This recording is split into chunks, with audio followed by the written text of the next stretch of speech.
اچھا، آپ کا کوشچن یہ تھا کہ کوئی بھی شخص کسی کی حیاتی کے اندر جو ہے کوئی پراپرٹی کلیم کرنا چاہیے. جیسے بچے بعض اوقات کورٹ میں آ کے کلیم کرتے ہیں کہ ہمارے والد صاحب جو ہے جائیداد کے پیسے بڑے اڑا رہے ہیں اور دوسری شادی کرنے ہیں، تیسری شادی کرنے والے ہیں اور پیسے برباد کر رہے ہیں، ہمیں جائیداد میں سے حصہ چاہیے. وہ لوگ آ کے پوچھتے ہیں، لیکن قانون کے اندر ایسی کوئی صورتحال نہیں ہے.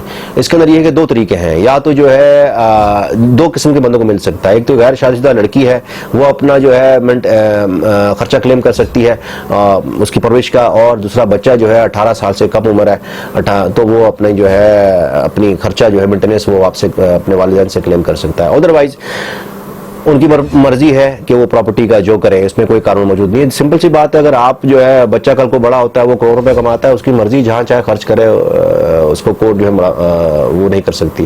اور دوسری ایک اور چیز کہ وہ شخص جو ہے جو مالک ہے وہ اپنی پراپرٹی کا کسی اور کو دینا بھی چاہے تو گفٹ بھی کرنا چاہے کسی ادارے کو تو 1/3 سے زیادہ نہیں کر سکتا، اور نہ ہی بچوں کو آگ کر سکتا ہے.